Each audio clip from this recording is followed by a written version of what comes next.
How to qualify for Medicaid financially. Now, Medicaid basically has two major parts. You can say it's the part of it that pays for long-term care. That's what most people think of Medicaid as, and that's primarily what this video is going to be about.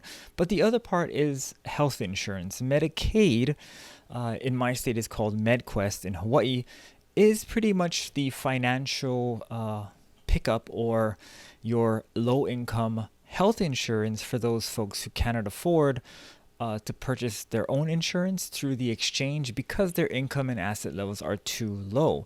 Now, the income and asset levels do change, and if you're an expanded Medicaid state like Hawaii is, you'll have different guidelines, and it's a lot easier to get onto the Medicaid program for health insurance.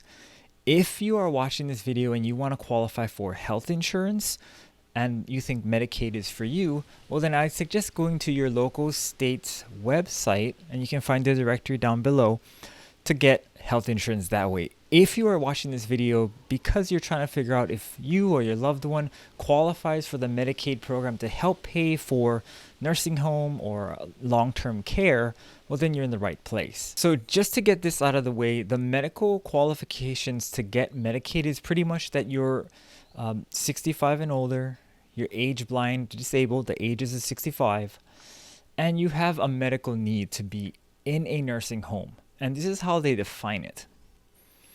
You have to be a U.S. citizen or qualified alien, age 65 or older, blind or disabled, and you have to be a resident of a Medicaid approved facility. Now, most facilities are actually Medicaid approved, so that shouldn't be a problem. So like I said in the beginning, Medicaid qualifications for financial purposes are going to fall in two major categories, and that's income and assets. Well, let's break down the income portion of that Medicaid qualification. For a single person, your individual income must be less than the private pay rate of the facility. Your income typically includes everything from Social Security, pensions, everything, annuities, IRAs that are in required minimum distributions, and anything that can be classified as income for yourself. And there's a few states that do apply an income cap for that nursing home. About half of the states apply an additional income restriction if the applicant's monthly income exceeds 300% of the SSI rate.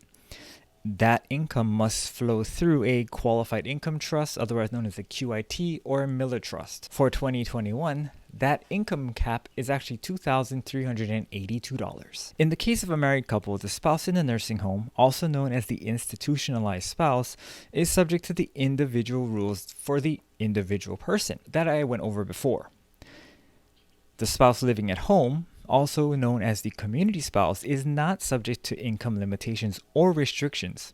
However, if the couple receives joint income, then one half of that person's income is attributed to the institutionalized spouse's income for Medicaid purposes. Now, what that basically means is if you have joint account or a joint payout annuity or any kind of pension that is paid to both spouses, then half of that income will be counted towards the institutionalized spouse as their income. Assets. Now, for Medicaid assets, there's two classifications of assets: exempt and countable, also known as non-countable and countable. Makes it kind of easy. These exempt assets include things like your home, one vehicle, personal effects and household items, life insurance, and an irrevocable funeral expense trust. Now, both of those last two do have an asterisk on it because each state actually sets the limitations on how much those policies or how much those trusts and life insurance can actually pay for and actually can be worth. Some instances of life insurance have a cash value component, and that is one component that is added back to the countable assets up to a certain limit. So please check with your state to find out how much cash value in your life insurance you can have without being disqualified for Medicaid. So countable assets. Countable assets are things that can be easily transferred or converted into cash. And the countable assets portion will apply to both institutionalized and the community spouse in the case of a married couple. Common things that are countable assets, so as your checkings and savings account, CDs or money markets, stocks, bonds, mutual funds, additional real estates or vehicles, more than that one primary residence and that one vehicle. Also land contracts, promissory notes, annuities with value on the secondary market, and IRAs, depending on your state. Some states actually have an IRA exemption, and you can go ahead and check the link below to find out which states have that exemption. So with that said, how much can we have? Well, for the institutionalized spouse or the person who is trying to qualify for Medicaid, that individual resource limit is actually only $2,000. So that's the most assets that they can have. Now, the community spouse, the one who is living at home in the case of a married couple, they have what's called a community spouse resource allowance. Now, that depends on the state, but it ranges anywhere between $27,000 to $130,000 of assets that the community spouse can maintain. As you can see here on the screen, these are the states that have the standard CSRA, and these are the min-max CSRA. The goal of the CSRA, the Community Spouse Resource Allowance, is so that the person in the care home doesn't bankrupt the person outside of the care home. And it's going to depend again on the state that you live in and the situation that you're in. But typically, these limits can be very frustrating, very confusing. So please do seek out professional help when you are trying to get qualified for Medicaid. So in addition to the resources limitation on the community spouse, there's also a monthly maintenance needs allowance for that community spouse as well. And it's split up between standard and min-max states. And here's the info to see which states are min-max and which states are standard. The standard MMNA states typically cap the monthly maintenance needs allowance at $3,259.50. And that's the amount of money that the community spouse is capped at. So they can't earn any more. And if they do earn more, then that amount is shifted to the Medicaid payer or to the nursing home to cover some of that cost. If they make less than that amount per month, then they're able to, if they want to, provide some of that income to their spouse in the institution to provide basic needs. Similar to the resource allowance, that $3,259.50 is the standard and the maximum monthly maintenance needs allowance for that community spouse. If you live in one of the min-max states, it can actually be much lower at around $2,100 per month. Again, when trying to figure out, all of this stuff, it's very important to speak with a professional in your area, elder law attorneys, Medicaid planning specialists, people like that, to really help you go down and figure out line by line what you need to do and how much you can actually have when you qualify for Medicaid, especially with the nursing home. Many people work with the social worker within the nursing home for this kind of help, but it's always helpful to go and seek financial and professional experienced professionals when you qualify for Medicaid. Okay, well, Matt, what if I have too much assets? What if I have more than $2,000 in my bank account and I need to go ahead and still qualify for Medicaid because I know it's not going to last very long? There's something called the divestment of assets. And basically what that means is in order to qualify for Medicaid, if you have too much money, you have a spend down period where all of your assets have to be spent toward your care before you can qualify for Medicaid to pick up the costs. In the past, there have been cases of people just giving away their estate to their kids. Unfortunately, Medicaid does not like that, and you're actually going to have to plan to pay for most of that care out of your own pocket. There are some strategies to accelerate that qualification to Medicaid, but let's look at what the standard divestment period or divestment of assets looks like. So first, there is a look-back period. It is a 5-year period before an individual applies for Medicaid.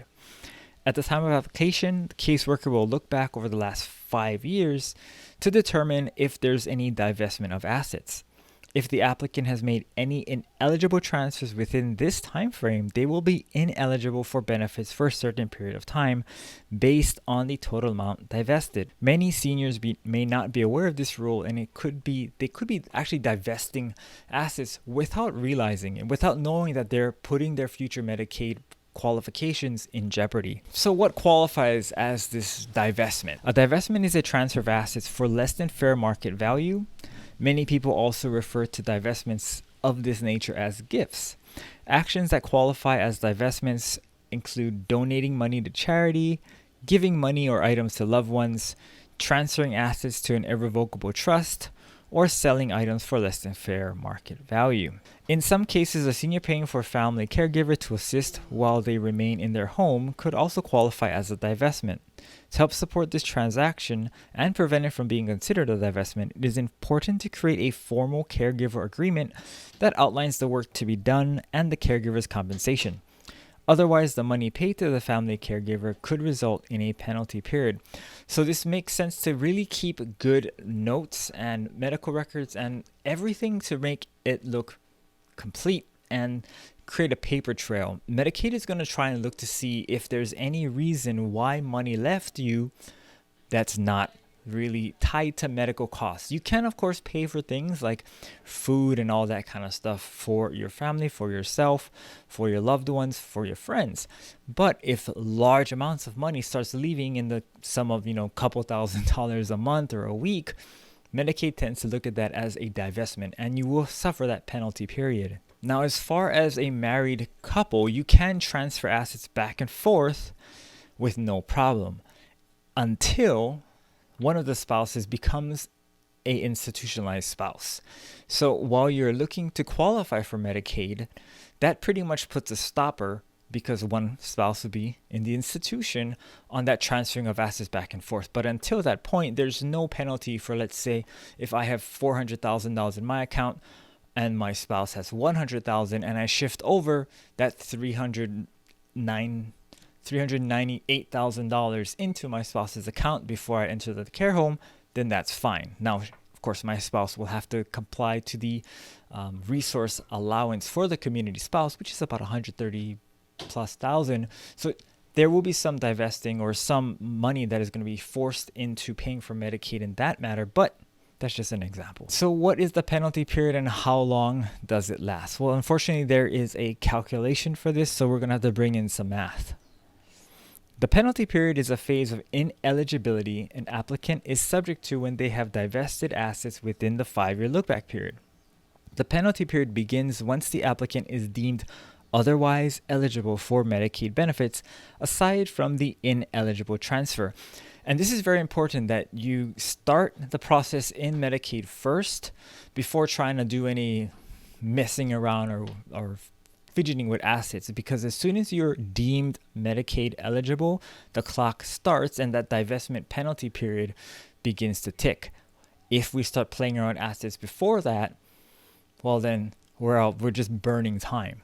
Each state also has its own divestment period calculated because the standard cost of nursing care does vary by state. The actual divestment penalty divisor is constructed based on the average private pay rate for nursing home facilities in a particular state. To determine the penalty period, the total divestment amount is divided by the divestment penalty divisor, and the resulting figure is the length of time of penalty period in months. Now, some states will actually use a daily divestment period divisor, so it does again depend on the state. Penalty periods have no cap on length, and they are solely based on the divestment amount, no matter how large or small the state's divestment penalty divisor is. So let's take an example. Let's say that Marilyn is someone who is just qualified for institutionalized Medicaid care. Now, Marilyn has given $10,000 a year for the past 7 years to her children. Now, that's a total of $70,000 over 7 years. Remember, the look-back period for Medicaid is only 5 years, so her actual divestment amount is only $50,000, not the whole 70. So her total divestment penalty would be calculated based off of $50,000. Let's say her divestment period divisor is $5,000. Let's make the math super simple. So we take that $50,000 and we divide it by $5,000 to get 10, and that 10 is in months. So 10 months, she will have to actually pay for her Medicaid or her nursing home before Medicaid starts picking up the rest of the bill. Now again, during this time, this 10-month period, Medicaid will not pay for any services until that 11th month begins, and then Medicaid will pick up the bill from there. This is just a word of caution. If you guys do give away money for any reason to your children, make sure that it comes with some kind of, not clawback, but some kind of an understanding that this money that we're giving could potentially be subject to penalty for you or for the parent or grandparent who's in the nursing home, and they may not be able to pay for it, but Medicaid also may not be able to pay for it. So their care could be subject to risk. They could get kicked out of the nursing home. They could be sent home. So if you do give money away when you are, in your later years and don't have a long-term care policy or long-term care plan, do consider holding on to that money until the very end, because if there's any record in the last 5 years that there was money that left you and went to someone else, that money is still subject to your Medicaid eligibility criteria and that 5-year look back. Now, what about asset recovery? Asset recovery is basically where Medicaid, your state Medicaid, can actually produce or procure a lien against your home. Now, it's going to depend on the state you live in and the current law, and I would highly suggest looking into that before making any plans. Typically, Medicaid cannot go after your home if there's a spouse living in it or someone who is laying stake, because Medicaid doesn't really want to make anybody homeless. But that doesn't mean that they cannot take away a home if someone was in the nursing home and they had a lien against that house. So always check with your local Medicaid office and Medicaid planning experts in your state to get a better idea of what you can do. Now, there are some planning tools. These are tools that can be used in time of Medicaid crisis planning. Also, there's a couple ways that you can plan ahead. Things like long-term care insurance, setting up irrevocable trusts long before you need them, and of course, talking to a planning professional. I hope that video helped you kind of understand how to qualify for Medicaid financially. If you do have any more questions about Medicare, Medicaid, or anything retirement planning like long-term care and investments, please leave them in the comments below so that we can go ahead and give you those answers. I hope you have a great rest of the day, and I'll see you in the next video.